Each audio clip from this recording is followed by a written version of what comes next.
لە ڕۆژی جیهانی کرێکاراندا ڕێژەی بێکاری لە هەرێمی کوردستان بەرز بۆتەوە. ڕۆژی یەکی ئایاری هەموو ساڵێک لەلایەن ڕێکخراوی نەتەوە یەکگرتوەکان وەک ڕۆژی جیهانی کرێکاران دیاری کراوە. ساڵانە لە سەرتاسەری جیهان یادی ئەو ڕۆژە دەکرێتەوە. یادی ڕۆژی جیهانی کرێکاران لە هەرێمی کوردستان لە کاتێکدا ساڵ دوای ساڵ ڕێژەی بێکاری بەرز دەبێتەوە و کرێکارانیش بوونەتە قوربانی یەکەم. بەپێی ئاماری فەرمی وەزارەتی پلاندانانی حکوومەتی هەرێم ڕێژەی بێکاری لە ساڵی 2017دا لە سەدا 14 بووە، لە کاتێکدا پێش قەیرانی دارایی ڕێژەکەی لە سەدا 6.53 بووە. بە بڕوای ئابووری ناسانیش ڕێژەی بێکاری لە هەرێم زۆر لەوە زیاترە کە وەزارەتی پلاندانان ڕایگەیاندووە. دوای فرۆشتنی نەوت بە سربەخۆیی لەلایەن حکوومەتی هەرێم، قەیرانی دارایی ڕووی لە هەرێمی کوردستان کرد. بەو هۆیەشەوە بە هەزاران کەس لە کەرتی گشتی و تایبەت بێکار بوون.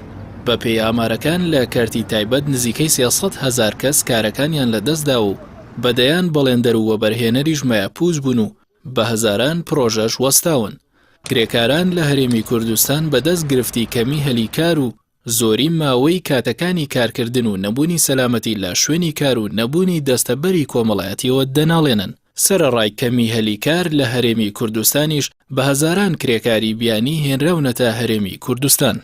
بە بڕوای شارەزایانی بواری ئابووریش کەمی هەلیکار و بەرزبوونەوەی ڕێژەی بێکاری پەیوەندی ڕاستەوخۆی بە زۆری سیستەمی حکومڕانیەوە هەیە و نەبوونی پلانی ئابووری استراتیژی لەلایەن دەسەڵاتدارانی هەرێم وای کردووە ڕێژەی بێکاری بە شێوەیەکی ترسناک زیاد بکات کە لێکەوتەی کۆمەڵاتی خراپی لەسەر خەڵک دروست کردووە.